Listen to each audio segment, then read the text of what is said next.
Hi guys! So this cake came to me in a dream. Like literally, I dreamt about the St. Patrick's Day cake. And then of course I had to make it. It's a simple round cake with layers of cake and frosting, decorated with gold sprinkles and candy melts. That's it. There's no fancy tools involved at all. Like none. Seriously, there's none. And nothing says St. Patrick's Day like a rainbow and a pot of gold.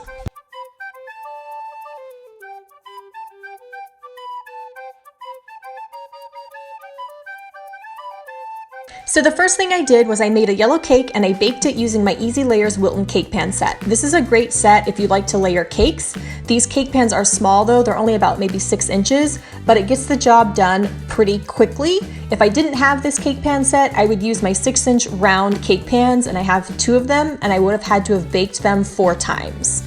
So instead of doing that, I've got this Easy Layer Wilton cake pan set, and that's what I used. So I just put my yellow cake mix into each pan that I already greased and floured, put them into the oven and bake them for about 20 to 30 minutes. If you do have this cake pan set, you can bake these at the same time, but sometimes one cake will bake faster than the other, so you just have to keep an eye on it.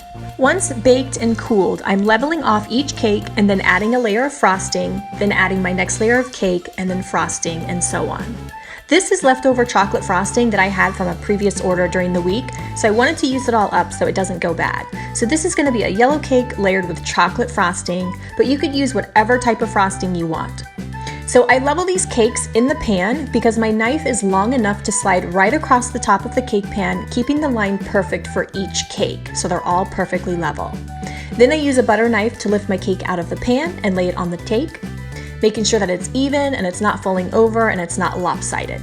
Once my cake is perfectly laid on top of the last piece, I continue with the next layer of frosting, and I continue that pattern until I have all the layers that I want for my cake. The final layer of cake is then frosted with a crumb coat of frosting.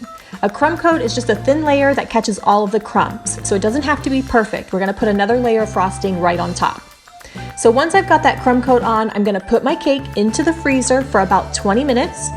And my cake is ready to come out of the freezer when I can touch it and none of the frosting comes off onto my finger. If frosting comes off onto my finger, it needs more time in the freezer. Once my cake is out of the freezer, I'm going to add my final coat of frosting. Now this doesn't have to be perfect for this particular cake because I'm covering the sides with sprinkles anyway. So if you're a sloppy froster, this cake may be for you. You just want to make sure that you do have frosting all over the sides. It just doesn't have to be perfect. Now that the sides of my cake are frosted, I'm adding my gold sprinkles. These are Wilton sprinkles that I found at Joann's, and they were perfect for the St. Patrick's Day cake. So I poured the entire bottle into a round cake pan, and I'm just going to hold my cake with one hand while I use the other hand to gently add those sprinkles to the sides.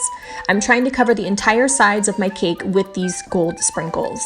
And I'm using the cake pan underneath to help catch all of the fallout of the sprinkles. Once the sides of my cake appear to be completely covered with sprinkles, I'm going to set my cake back down, and I'm going to use a spatula, or you could just use a knife, to press them into the bottom and make that bottom edge just a little bit more perfect, make it look a little bit more smooth and pretty. Now I've got a collapsible funnel that I'm going to use to place into my sprinkle jar and pour all of those runaway sprinkles and all those sprinkles that were caught in my cake pan back into the jar so that I can use them on another cake. Now for the top of my cake, I'm using my smoothing comb to create 8 even sections. I'm making a cross on the top or an X on the top, however you want to look at it, and then adding another X on top of that one, and so on until I have 8 even sections across the top of my cake. These sections will be the outline for when I frost the top of the cake. For the pot that will go on the top of the cake that holds all of the gold, I've blown up a balloon slightly, and I'm going to dip it into black chocolate candy melts. Once all of the sides of the balloon are coated nicely with the chocolate, I'm going to set the balloon down on a paper plate and let it harden a little bit. Once it's hardened a little bit and can set on its own, I'm going to move it to the freezer so it can really set and really get nice and hard. Once it's completely set in the freezer, I can take it out, pop the balloon, and remove it, and all I'm left with is a chocolate pot. Next, I've printed out some shamrocks and laid the printout under some wax paper so I can see the design. And I'm going to use a baggie filled with green melted candy melts. And I'm going to outline my designs, add a skewer to them, and then put them into the freezer so they can harden.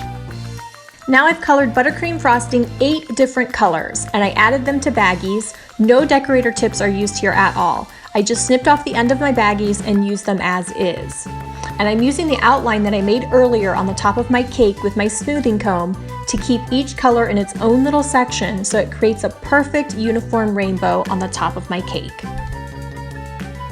Now I'm adding the final decorations to the top of my cake, which is my chocolate pot full of gold. I found these gold sprinkles that look like miniature gold coins and these gold balls that I wanted to use in my little pot of gold. I purchased these at Joann and I just filled up my pot alternating between the two. Then I let it sort of overflow onto the top of the cake and I added just a few random sprinkles around it before I added my shamrocks to the very top.